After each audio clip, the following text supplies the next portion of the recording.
Good morning, students. I welcome the students of Standard 8 to the Social Science class. Topic: Status of Women in India through the Ages.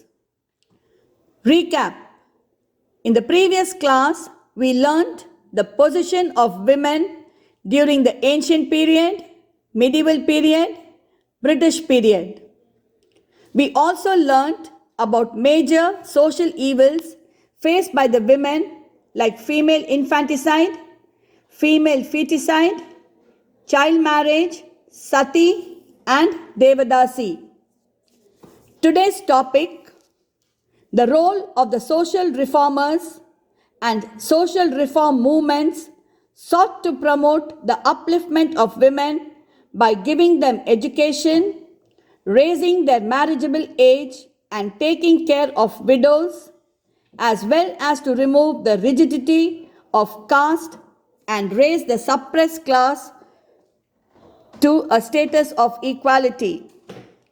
The reformers who led the movements were the forerunners of modern India: Raja Ram Mohan Roy, Ishwar Chand Vidyasagar, Kandakuri Veerasalingam Pantulu, M.G. Ranade, B.M. Malabari, Gopal Krishna Gokhale, Periyar, E.V.R. The women reformers were Moovalur, Ramamirdam, and Velu Nachiyar. Raja Ram Mohan Roy. Raja Ram Mohan Roy, the pioneer of Indian social reform movement, was a casteless crusader of sati. Raja Ram Mohan Roy is most remembered for helping Lord William Bentinck to declare the practice of sati a punishable offence in 1829. He also protested against the child marriage and female infanticide. He favored the remarriage of widows, female education, and women's right to property. Thus, the evil practice of sati on any scale was wiped out. Ishwar Chandra Vidyasagar carried on the movement for female education, widow remarriage, and abolition of polygamy in Bengal. To promote female education, Vidyasagar founded several schools in the districts of Nadia, Midnapur, Hooghly, and Burdwan in Bengal. Now we will see the contribution of Kandakuri Veerasalingam Pantulu. He published a journal, Viveka Vardhini. He opened his first girls' school in 1874 and made widow remarriage and female education the key points of his program for social reforms. M.G. Ranade and B.M. Malabari. In Mumbai Presidency, they carried on the movement for the upliftment of women. In 1869, Ranade joined the Widow Remarriage Association and encouraged widow remarriage, female education, and opposed child marriage. In 1887, he started the National Social Conference. In 1884, B.M. Malabari, a journalist, started a movement for the abolition of child marriage. Gopal Krishna Gokhale. In 1905, Gokhale started the Servants of India Society, which further led to the participation of women in the freedom struggle. Periyar, E.V.R.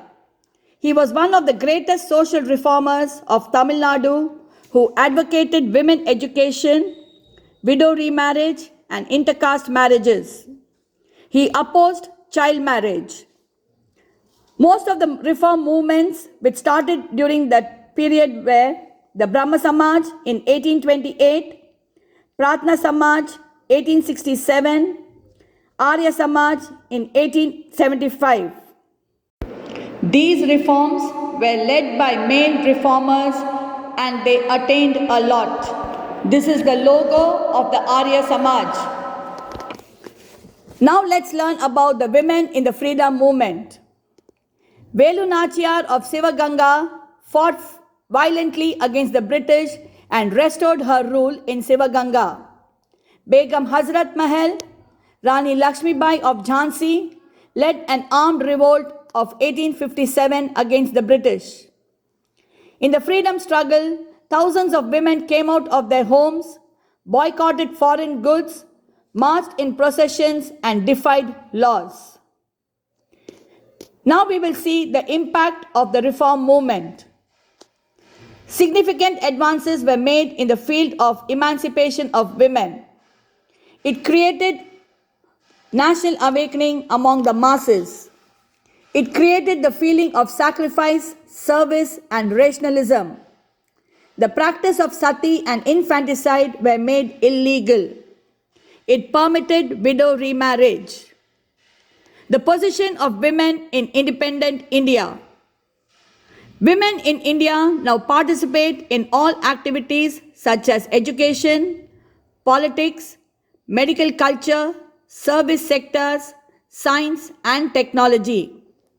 The Constitution of India guarantees equal opportunity and equal pay for equal work. The National Commission for Women was set up in January 1992.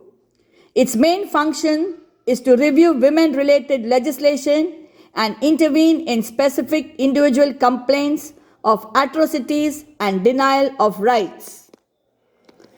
The following legislations have enhanced the status of women in matters of marriage, adoption, and inheritance. Bengal Regulation of 21/1804 gave provision for female infanticide was declared illegal. Regulation of 17/1829, practice of sati was declared illegal. Hindus Widow Remarriage Act 1856, it permitted widow remarriage. The Native Marriage Act 1872, the child marriage was prohibited. The Sharda Act 1930, the age of marriage was raised for boys and girls. Devadasi Abolition Act 1947, it abolished Devadasi system. Recap of what we learned in this lesson.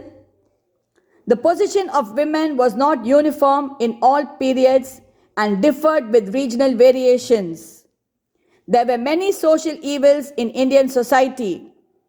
A number of social reformers and social reform movements sought to promote the upliftment of women by giving them education. Women in India now participate in all activities. They are not at all inferior to men. They are capable of sharing all responsibilities of life and are walking shoulder to shoulder with man in every walk of life. So let's salute the women, a mother, sister, wife, and daughter.